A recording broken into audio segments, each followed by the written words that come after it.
Hey, what is good, everyone? Welcome to the Outside the Box podcast. My name is Nick Engvall. I started this podcast to kind of give a different take on the sneaker world and the business of footwear by having conversations that aren't always had. And on today's episode, I get to talk with someone I consider a friend, but someone I consider very inspiring. And her drive and her just relentless hustle is something that I think everyone can learn from. Today's guest is Tamara Dhia, and you might know her from Complex doing news back in the day. You might know her from doing the red carpet interviews for E! She was a part of the TRL comeback for MTV. She's also a host for NTWRK. Not to mention, she's just kind of an influencer in her own right, aside from all of that stuff. And I'm really grateful because she was really open to a lot of the questions that aren't necessarily comfortable questions and comfortable topics to talk about. But I thought it was really awesome that she shared some insight into how she approaches all of these things, because I think if you're listening, watching this, she's a great person to learn from. So I'll shut up now. If you enjoy this, please leave me a review, leave a comment, like, favorite, subscribe, all those things wherever you take this in. But most importantly, I hope you enjoy the show. Let's get into my conversation with Tamara Dhia. Hey, what's good, everyone? Welcome back to the Outside the Box podcast. I'm super stoked for today's conversation because the person that I'm going to have a conversation with, I really admire their drive as a self-described natural hustler. I want to introduce you to Tamara Dhia. How you doing? I'm good, thank you. How are you? Doing pretty good. So let's talk about that self-described hustler. How did you become the hustler that you are? Because I think it took a couple of years of us knowing each other before we connected in person. Right. But I think you probably take on more variety than anybody that I know in the sneakers and streetwear and world of, I don't know what you call hype or whatever that is. So how did you get to this point of just being a hustler in this space? Well, first, thanks for saying that. I take on more variety because it's really important to me not to be pigeonholed into anything that I do. Because I think the claustrophobic in me doesn't like to feel boxed in. So that extends to, even my career and my mental outlook. But I guess it all started, no, just kidding. But I think the hustler thing in me really started because I was the only girl in my family. I grew up with brothers. My dad is a very, he's softened up a lot now, but growing up, he was a very militant Iraqi father. So I think I was constantly, as I've learned as an adult, fighting for his approval in some way. So I thought I always had to work harder than not just my brothers, but everyone around me to kind of gain quote unquote approval. And of course, as an adult now, you let that stuff go a little bit and you're like, I don't need anyone's approval. I'm just going to do me. But as we are learning those lessons, we are fighting through those notions. When I was in third grade, I got the Little Miss Hustler Award. So I think it really started there. I think it really started there. But essentially, I think that had more to do with I was really into sports, and not that many girls were, I guess, at that point. So I think that's why I got the Little Miss Hustler Award, because I was always fighting for the ball. But, I think in life, I'm always fighting for the ball. And I think that it obviously extends to my career. And, being in a space that is so competitive, especially with television and now even with the influencer world and with sneakers. Who knew sneakers would be so competitive? But here we are. So it's, I think I've always kind of been in a space where I had to compete for my spot. And then fight to keep my spot. So I think that's kind of where the natural born hustler in me really thrives. Yeah, it's crazy to think how competitive, all of this stuff really is. And mm-hmm. It's funny too, because maybe I'm ignorant and lucky that I just have a lot of friends that do a lot of the same things, and we all kind of just find a way to make it work. But when you go on to social media and you see the cattiness and the back and forth and the beef, and you're just what's going on with this? there's enough here for everybody, right? But then like we kind of also have, like, before we started recording, talking about the pandemic and how that shifted everything. You know, it's interesting because I think that, well, as I was saying before, like I'm trying to be more intentional with the content that I create, right? Like I'm, wanting to inspire and wanting to educate more now than ever. You know, like I come from a background of educators and teachers and professors and, a lot of family members in that world. But I also am like in this weird sneaker thing where I'm like trying to be cool and like have the, whatever shoes and like all of those things. So it's always a give and take. But I think like I guess like let's talk about like how you came up and grew up, because I think like we might have, aside from like, like my family being here in the States, like we moved around a ton. Like I went to 13 schools in my K through 12, so, and I went to the same high school for 4 years, which was like the craziest thing I ever, did too, right? actually. Despite the moving around, I stayed in high school for 4 years. Yeah. Yeah. And like, I don't know if it was the same for you, but for me, like when I was a kid, I of course always dreaded it. I was like, like I didn't want to make friends. I didn't really say goodbye to people. Like, I was just like, I'm on my way, this is just my life. I'm going. But then in hindsight, like you were talking about, like your relationship with your dad, I'm super appreciative of that now, because I don't have a lot of the hesitations that I see a lot of people have about taking on new opportunities and introducing themselves to new people or new things that they haven't. So maybe talk about your upbringing a little bit and how you moved around and how that potentially shaped kind of, I guess, like your hustler mentality. Yeah, I mean, we're an immigrant family, so we moved around quite a bit, just kind of trying to find our space in a new country.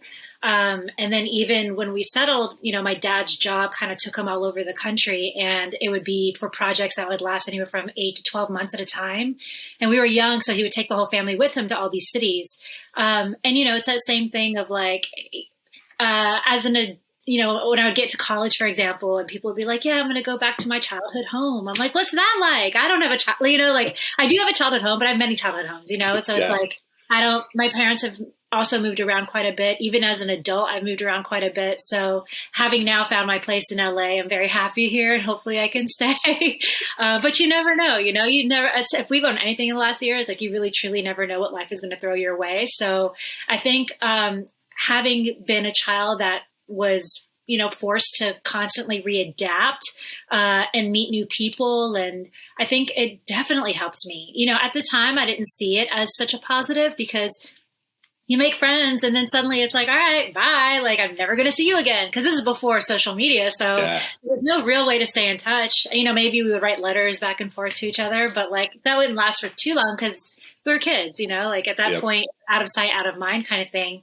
So I think learning to, especially we were moving all over the country. So as we all know, there's different pockets in this country where it feels like different countries. It's like you can live in the South, which is predominantly where I spent my youth, and then move up to the North, and it feels like a completely different world. Even our accents are different. So adaptability was really important. And as I got older, became a journalist, started working on red carpets, started talking to all these different types of talent. I think that really did come in handy, because I was able to connect with different people from so many different backgrounds, because I spent my whole youth doing that, But I think I'm grateful for, I have nothing to compare it to. So I'm grateful for the way I was raised, because, my parents provided for us, and we had a roof over our heads. We never starved, or I never felt a struggle, because, they were great parents and worked hard. So I can't say, one way is right, one way is wrong, because I have nothing to compare it to. But what I will say is that when I was in college, and I would end up going to friends' houses, go visit their families in different cities. And I would, go see where, in their house, they would have like the little marks of like how tall you are. And like, I would see like them from like little to like all the way big. And I'm like, dang, like that must be cool. Like that'd be really cool to go into your home as an adult and be like, yeah, this was me when I was, 3'5" or whatever. I don't have that experience, and I won't, and that's okay. I have different experiences. Yeah. It's funny that you use that as an example, because I always thought about that. Like, my my mom always did that. Mm-hmm. But we would see like one or two marks and then we would never see them again. So it was like, well, it's interesting because I think like I don't know why, like this has kind of been a thing that I've been thinking about. I don't mean to like jump on that with your story because I want to like share, how you've kind of gotten to this place too. But I think it's super important to kind of share those types of things because a lot of times, we as a society we see those marks on the wall and we see the story of the adult going back and having that experience, but we don't talk about like the reality of like, hey, a lot of us have this experience of like, damn, we couldn't find work. So we had to go to the next city and find work. Our parents did and took us along with us. And it was like, so I guess like that said, how did you kind of land in, you do so many things. So it's hard to like, for me to like think of a way to describe it, but like you basically are a host, you are on camera talent for a number of different things. You are, an influencer in your own right, separate from all of that stuff. And so how did you kind of get into the world that you're in now? Well, I guess like the real first step was acting. So as a kid, I always wanted to be an actress, but like I said, I came from the family of a very militant Iraqi father, and that was not acceptable. So I went to school for journalism. I was always writing growing up, so for me, when I had to pick a major, I was like, look, I know I want to be on camera, but I need to pick something that would appease my parents. So I was like, broadcast journalism is perfect, right? So it appeases me and them at the same time. And I loved it, like I really genuinely, I loved going out, finding the story, talking to people, interviewing people, creating these news packages. I got to learn, like little, versions of editing at that time. So I think at that point, I was focused mainly on that, because I didn't know anything else. But when I graduated, I, found my way back to my real passion, which was acting. So I told my parents, I'm moving to New York and becoming an actress, which they didn't take very well. But at that point, I was on my own, like when I went to college, I worked my way through college and, they couldn't tell me anything because I was paying my own way. So, I did the New York thing. I hustled, which basically meant I bartended. But I was bartending for the Tribeca Film Festival. So they had a cinema space year round, and we would host all these screenings and events. And so it was actually through that I got my real kind of first taste of that world because, Robert De Niro was the owner of the space. So he would come in, I would make his drinks, extra cold, vodka martini straight up with a twist. I'd be like, I used to call Robert De Niro Bobby D. Like, who am I? So, I'm like fresh out of college, like making cocktails for Bobby D. I was like, I'm doing something right. I don't know what it is, but something's happening. So, I was auditioning and I was doing the grind. And then eventually realized I needed to move to Los Angeles to like really kind of get my feet wet. And at that point I had moved into finance. Like I've had many lives. I feel like I've done like so many things. And again, that comes from the hustler mentality of like, I just have always had my hand in like multiple pots, I guess. So I moved to LA and then was trying to act, but very quickly kind of was not over the hustle, but, disillusioned by it. I don't know how else to describe it. I was working, like I was getting commercials here and there. I was the lead in a film, so I was doing stuff, but it wasn't enough for me. There was too much downtime. So I was like, what can I do that will appease like the creative in me that's not feeling fulfilled. And aside from all that, I was really into like sneaker culture. I was really into music. I was really into, blogs like, at the time, The Fader, Complex, High Snobiety. I was constantly on those blogs every day anyway, just checking for content. Cause, this is back when everything wasn't video facing and it was just straight blogs. So I was like looking at all the articles and you'd go from like site to site. And I was one day just like, you know what, let me see if they're hiring for anything that I would be good for. And I saw that Complex was looking for a video host. And this is when video news still hadn't really popped up online. So this was such a new space, like, for that specific genre, I guess you could say. So they had just started Complex News and they're looking for a new host. And this was in 2014, I think. which, oh my gosh, feels so long ago. Yeah. It's crazy, like saying it out loud. 2014. Yeah. So I applied and they were interested going back and forth. I did like the video audition, and the job was in New York and I was in LA. I ended up not getting it, and I was crushed, because I was like, I know I am so good for this. I'm on brand. I have a journalism background. I'm good on camera. I was like, how did I not get picked? And a year later found out that they were going to do that for LA. And so I, reached back out and was like, hey, I want to audition for the LA opportunity. And I ended up auditioning for it, and I got it. And, the year before, I didn't understand why I didn't get it. And then when I got it the year later, I was like, you know what, this is way better because I get to stay in LA, So like they say, everything works out the way it's supposed to. But that's how my hosting career really obviously started, is with Complex. And through that, I gained a lot of visibility in the sneaker space because obviously Complex is such a hub for that.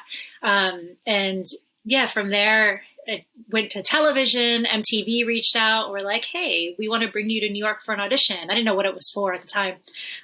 So I went to New York, back and forth, auditioned, and ended up booking what now we all know is the resurgence of TRL, which was a crazy full circle moment for me because I grew up watching TRL and it was a dream I always had. Like, we all wanted to be a VJ, right? It's like, that was the dream. Like, I want to be a VJ. But it wasn't a dream I thought I could ever realize because TRL had been canceled for like 10 years at that point. Yeah.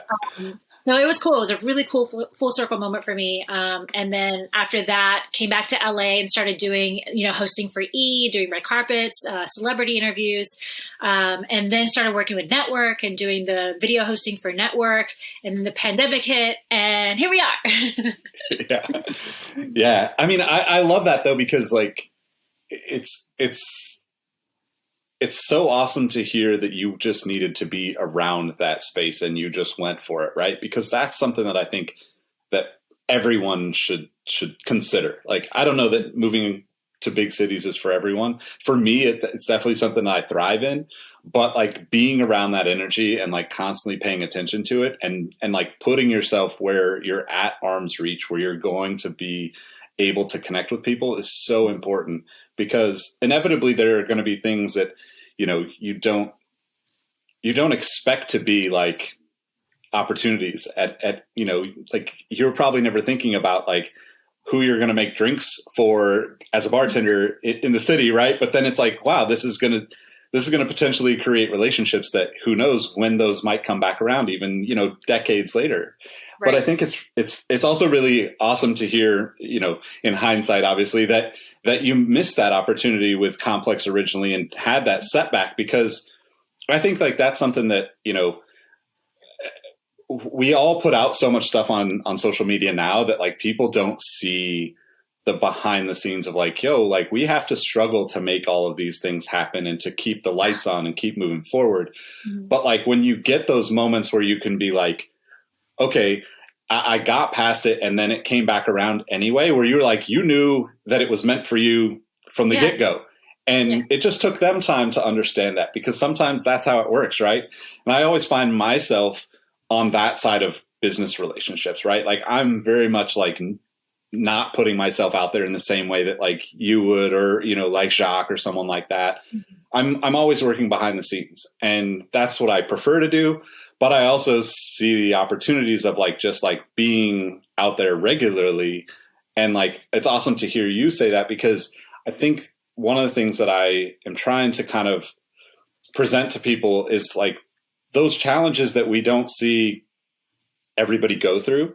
We all go through them in some way, shape, or another. And that example is such a beautiful like irony, because, just in the little bit that I do know you, like, I feel like you're way more, fit for LA and love living there versus New York. Not that I don't love New York, but like, I also just want to stay in the 72 and sunny zone. Like, keep that snow stuff away from me.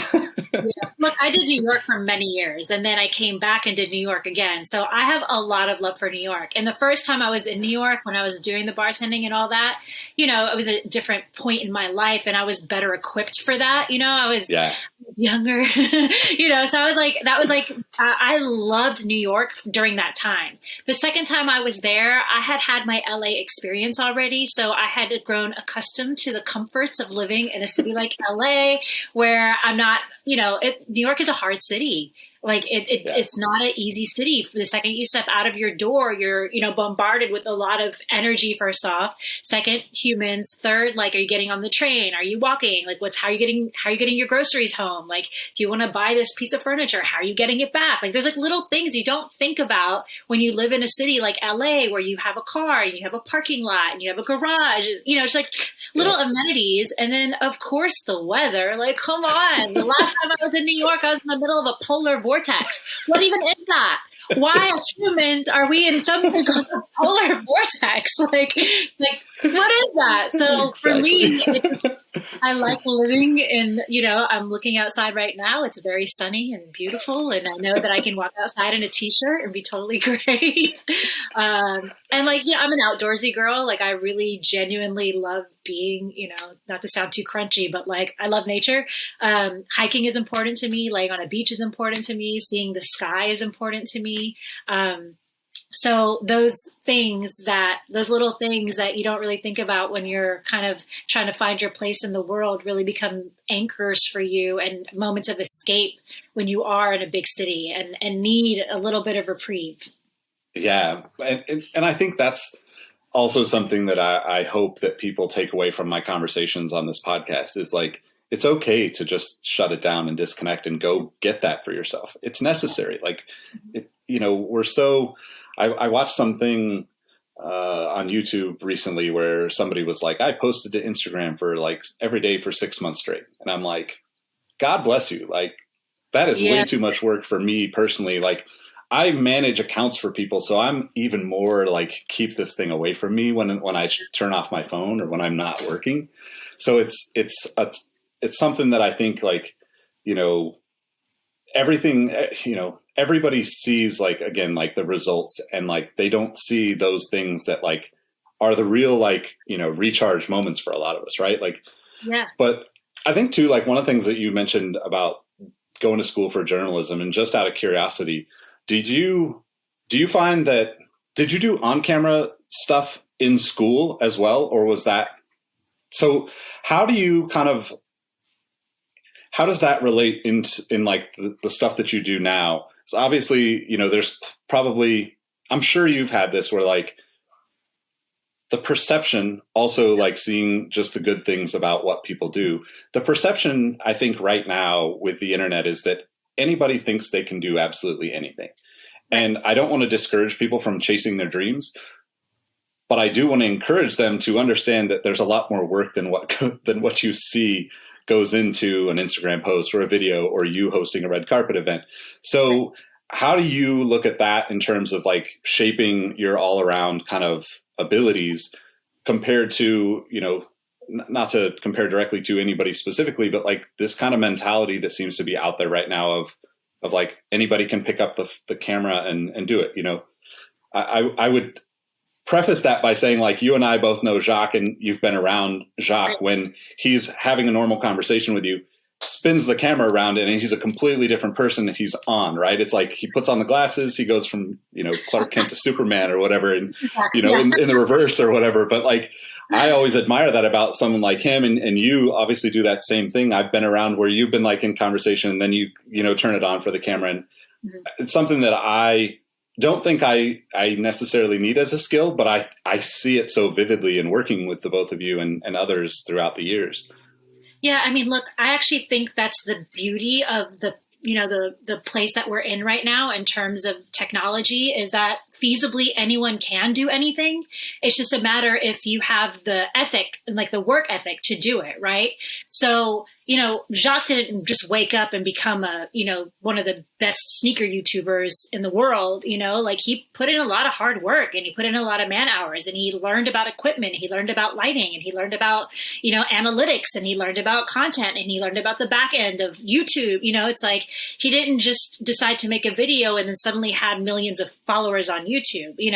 I didn't just decide one day to wake up and become a host and then land on the Grammys red carpet interviewing the biggest stars in music. Like, it doesn't work like that. You can't jump from A to Z and then expect to, just wake up and be in that place. Like, there's a lot of years and work and tears and no's that preceded that. You know what I mean? And I think that's what's lacking maybe perhaps now, is people not understanding that, you can dream as big as you want to dream. And I completely support that and encourage that, actually. However, you have to understand, like, there's steps, and not that there's a blueprint to what we do, because there really isn't at this point, but there's work steps, like you said before, it's networking, it's meeting these people, it's being in these cities and understanding that this space is not just you sitting in your room in Alabama and saying, I'm going to be a sneaker YouTuber, and then just having one sneaker and putting it on camera and that's it. Like, you need to be creating consistent content, which I'm kind of saying that to myself too, because like you said before with the social media thing, like posting every day for 6 months sounds like hell to me. I'm not good at that. And I think that's the part of it that's probably the least enticing for me, although it's a necessary evil in our business. But it's, you have to really work hard. Like, that's just what it is. And I think that's where passion comes in, right? So if you're truly, truly passionate about, the world of entertainment news or the world of sneakers, then those hours that you put in are not going to feel like work, So that's what's really, truly, I would drive home to people that are thinking like, oh, I want to do what he does, or I want to do what she does. Like, you can do it. Absolutely. If I'm here, you can be here. You know what I mean? But you just have to be willing to put in the hours and the work and the tears and the blood and the sweat and like all of that, because it's all part of it. Trust me. Yeah, I completely agree. So with that said, like going back to like the diversity of the opportunities that you kind of, and play in titles and hats that you wear, mm-hmm. How do you choose to navigate all of that stuff? How do you prioritize that? Because on one hand, like, I think we'll probably have people listening to this and watching this that will say, of course, like, I want to be on the red carpet. But at the same time, like, you've done collaborations with sneaker brands, and you've done, hosting for, like Network and Complex, and those, like, in like full-time roles, and then in like, I'm sure project-based work. So like, how do you, kind of mentally and like, I don't know, like process that and choose which becomes the right choice at the right time? Yeah. I mean, look, starting out, I said yes to everything because, you're starting out, like, you're still building your name, you're building yourself in that space. So anything that came my way, I would say yes to. I wasn't as picky, at this point, obviously, like I'm I'm 7 years into my hosting career. So in that regard, I'm definitely more picky, and to be quite frank, I think that there's a certain level that, I think I believe that once you've leveled up to a certain place, you shouldn't look down. You should always be looking up. I also, obviously, through this pandemic, have learned that, like, sometimes you still got to say yes because you got bills to pay.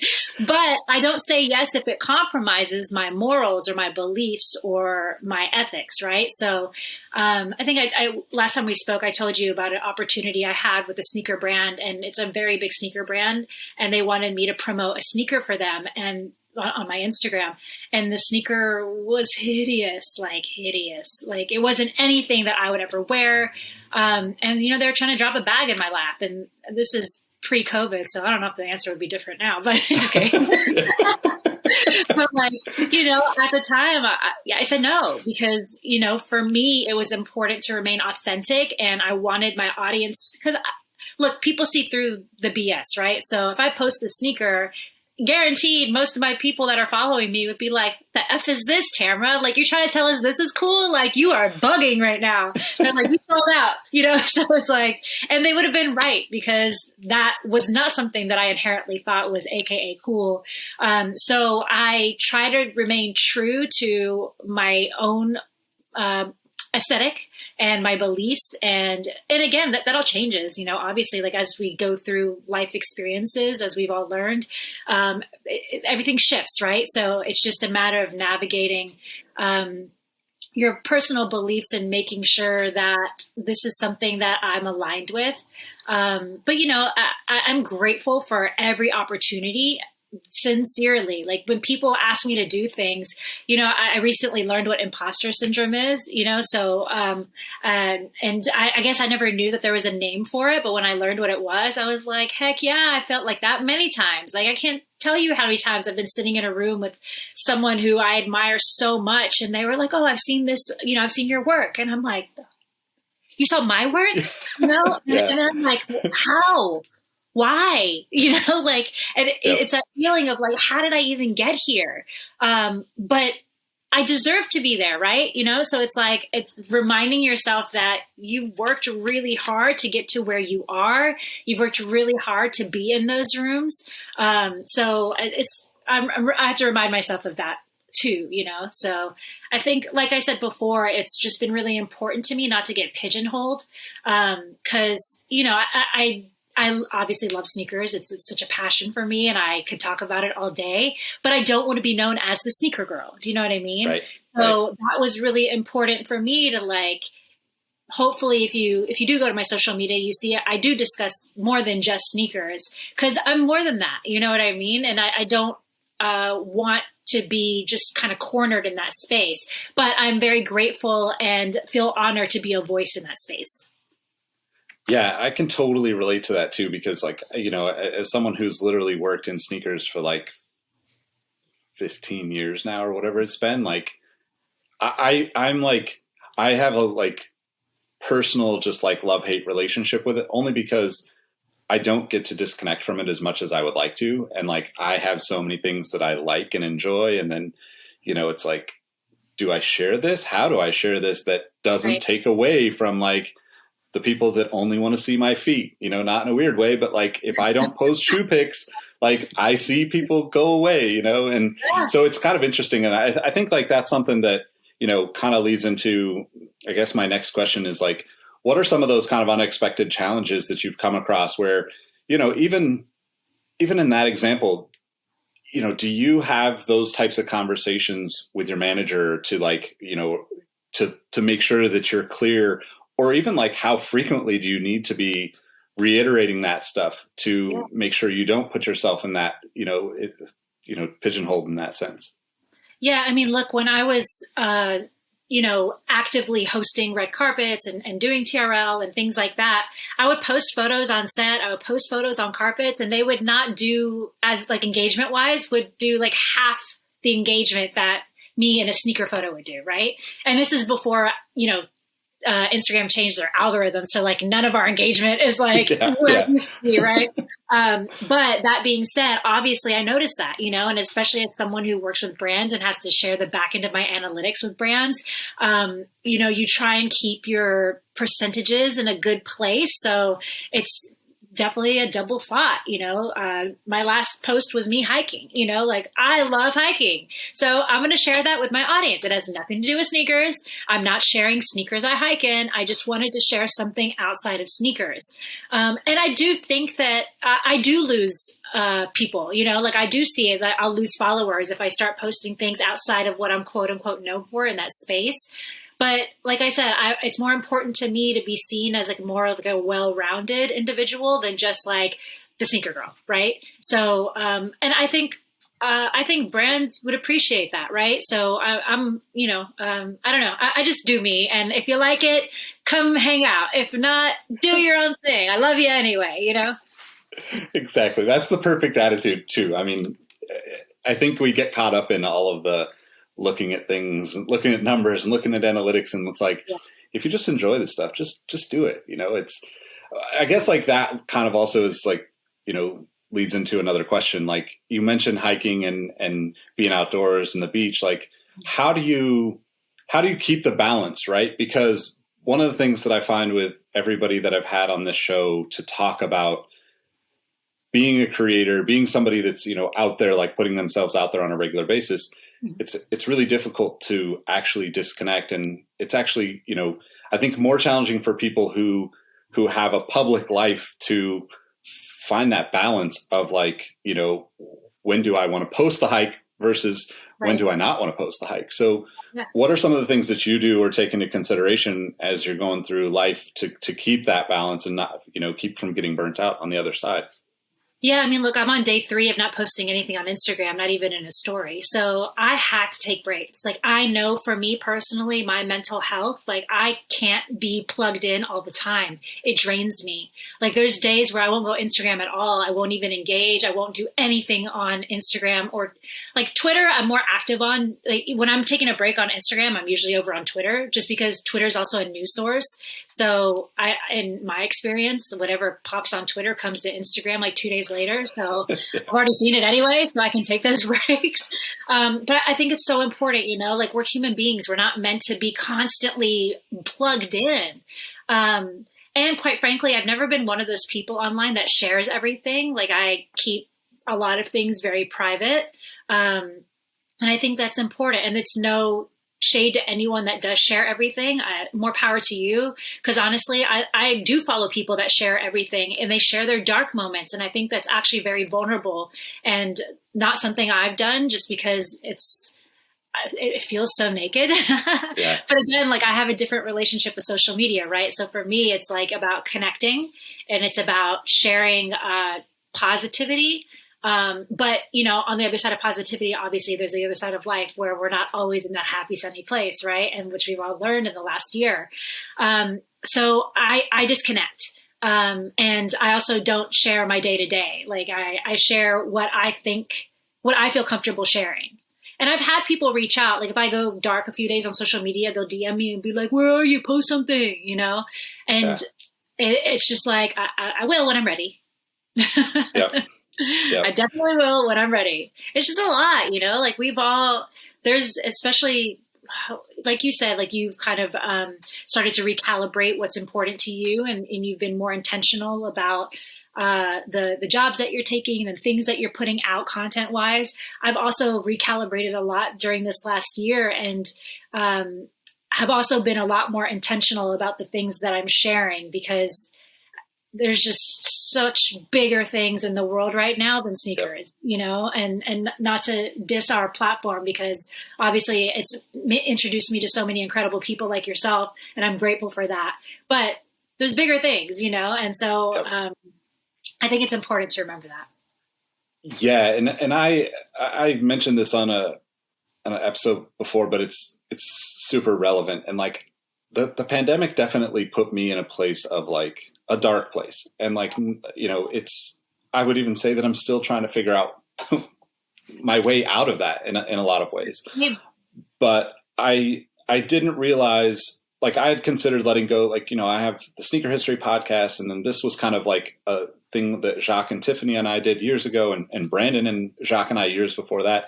And I was like, look, this is an audience that I think would appreciate the more meaningful conversations. We could still talk about sneakers a little bit. Like I can put this through the lens of sneakers, but I didn't realize until a few months into the pandemic, all of the people that were reaching out to me that like when I first mentioned, like I was considering just like kind of just disconnecting completely for a while. Mm-hmm. And so many people reached out and were like, you're our escape. So like you're our vacation from the real world.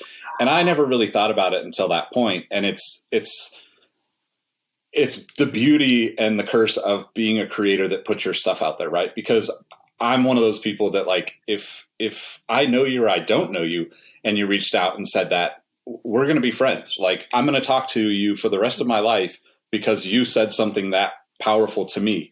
It's not about like any of the analytics or, the platforms, because so many of the people that are out there, that don't use social media the way you or I do, they don't, they probably don't even get responses to messages like that if they send them. So I'm even more conscious of it now than I ever have been. But that also, in turn puts more pressure on myself to like be Right. always talking to people. And I think one of the things that I'm trying to figure out for myself is I'm not a schedule person. I love the freedom of like today. I mean, let me step that back. I wake up at like 5 a.m. almost every day. Wow. I'm a very like get up and like have that time for me, whether that's coffee on the balcony or, writing or just like zoning out on YouTube or something. Like I want that time before I get into like, work mode.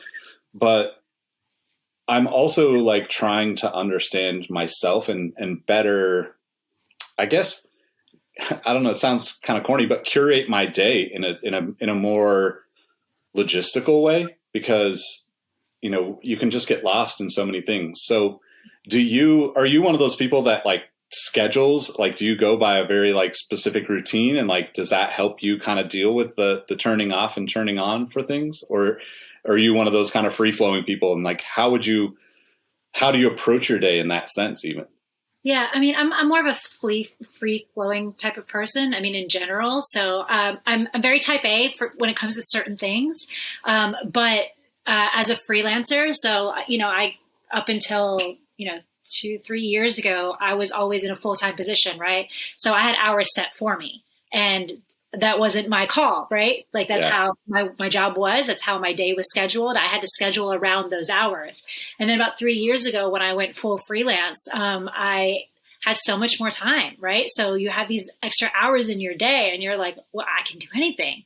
And then at first you don't do anything because you're like, I've been working since I was 15. Yeah, exactly. And so you kind of like, then you find your rhythm and then you find your way back. So like my day to day is like, I don't wake up at 5, I wake up at 6:30 every morning, like clockwork. Even if I don't want to, my body wakes me up. So I wake up at 6:30, like physical fitness is very important to me and a daily part of my routine. So I work out. And then I take a little bit before I start tackling the computer. I mean, like everyone, this is probably bad, but I am one of those people that lays in bed and like scrolls. So that's probably something I should probably change, because it's a time killer and you like look up and you're like, dang, that was a whole hour. Ooh. So that's something I actively I will work on. Accountability here. I'm saying it now. So that's something I would like to change. But yeah, so, my day to day is so different. Like, every day is truly different for me as a freelancer. So some days I'm working on shooting content for a brand. Other days I'm doing all the back end stuff. So it's like the invoices, the paperwork, the contracts, like all that stuff. Another day, I'm going over to Jacques to shoot something and help him out with something, or whatever it is, and again, that it changes day to day. So that's the cool thing about being a freelancer, is no 2 days are the same. The other side of it is when you are kind of type A like me and you thrive on like a schedule. That was something I really had to learn. So it's, I'm navigating this new world like everyone else.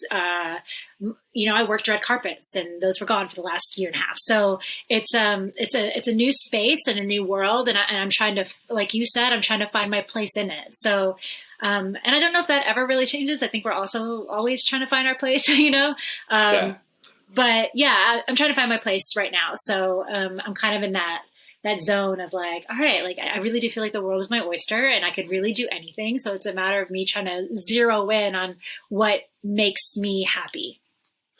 I appreciate that you're sharing that, because I think there's a lot of people that look up to you and what you do and think like you've got it all figured out. And like, I think it's so important, because like, as much as you have it all figured out and you've done all these amazing things, it's also really important to like not necessarily get stuck in those places and settle in those places, because there's always bigger dreams, right? Like you said, you level up and it's like you got to keep looking up. And I guess like, in that regard, like you've done all this amazing stuff. Like what's the next thing for you that's like the dream opportunity?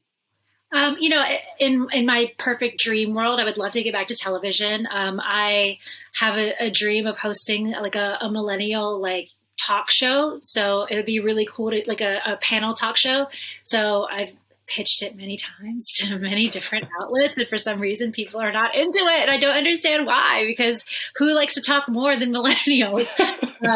But yeah, like that'd be a dream opportunity for me if there was a talk show, maybe like 5 people on the panel and discussing like the day to day, maybe there's like a guest, celebrity that's sitting on the panel and discussing the day to day topics.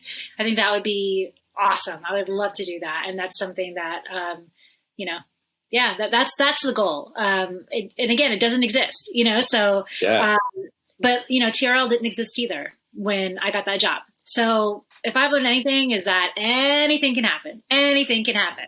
Just keep, put your head down and do good work and develop good relationships and, keep working towards the things that, make you light up. Yeah. I just out of curiosity, because you kind of, I guess, at some point you kind of move a little bit from acting to like hosting. Who did you like look up to, when you were younger as like, that's the person, those are the people that are doing the things that I want to do? Yeah. I mean, growing up, I did want to be an entertainment host. That was also part of it. So I looked up to Giuliana Rancic, who, was the face of E! News and who actually went to the same college as me. So when I was learning at school, like she was like the face of E! So I was like, one day. And so that was a crazy moment for me as well when I did the Grammy red carpet with her. And on the script, it literally says Ryan Seacrest, Tamara Dhia, Giuliana Rancic. And I was awesome.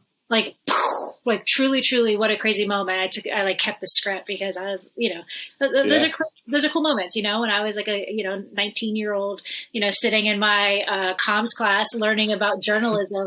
That was such a far-fetched reality for me. So, to one day actually be standing there and tell her like, hey, I went to the same school as you and I really looked up to you. And she was like, that's awesome. And I was like, I don't know. So that's cool. But then obviously, I also love TRL. So I really loved Lala. And I also loved the way Lala twisted her career into going to acting as well. So between you and me, and everyone watching, during the pandemic, I reconnected with acting and I've been auditioning for acting roles again. So nice. That's kind of another lane that I've opened back up. So honestly, I really do feel like the world is my oyster. I know that probably sounds lame. No, that's awesome. I mean, that I think that's like the gist of what I'm trying to get at with these conversations, because like I said, the perception is like, especially hearing the story, like if somebody just heard that story of you on the red carpet, they're like, okay, like check it off the bucket list. Like you can retire now. Yeah. But like, you're also like, no, like here I am, like I'm starting back in this other direction, potentially to just see where it goes. Yeah. I mean, look, going back to the whole, like everyone thinks you have it all figured out. I do not, trust me. And I have talked to a lot of other people who a lot of other, may from the outside looking in, it looks like they've got it all figured out. They don't either. No one does, and life changes so quickly, and especially in this business when there's so many other people that want to be standing where you're standing. And sometimes you'll get knocked off your pedestal. I've been knocked off, so it's like, you're constantly recalibrating and it's, you're doing a lot of mental gymnastics. You go through a lot. It's not all, sunshine and rainbows and, mics and celebrities. That's just not the reality of the world that you're in. And, when people see you on a red carpet, like you said, they see the lights and they see the dress and they see the glamour, but they don't see that I'm standing in 5-inch heels for 8 hours in 100-degree weather waiting for one interview. Do you know what I mean? So they see the 10-second interview. They don't see like the rest that you're really fighting for to get to that 10 seconds. But again, if you're passionate about it, then those 10 seconds make everything else worth it. Totally. Well, I think that's an amazing place to wrap up on. It's been awesome to catch up with you again. I guess, like, for those that don't know, let everybody know how they can find you. You can find me at Tamara Dhia across all of my socials. Say what's up and yell at me for not posting. Well, thanks again for taking the time and chatting with me. I'm, wishing the best for you. If there's any way I can help you in any of those dreams and goals, just let me know. I'm happy to do so. And for everybody that's listening and tuning in, make sure you give Tamara a follow. Like I said, one of the most inspiring people, because she just absolutely goes after everything. And I don't know if that's just, me reflecting my own stuff, because I don't know where I'm going right now either. So I'm just excited to talk to her and hear that she's going after all these things as well. So thank you all for tuning in, and we'll catch you on the next one. Peace. Bye. Thanks, Nick.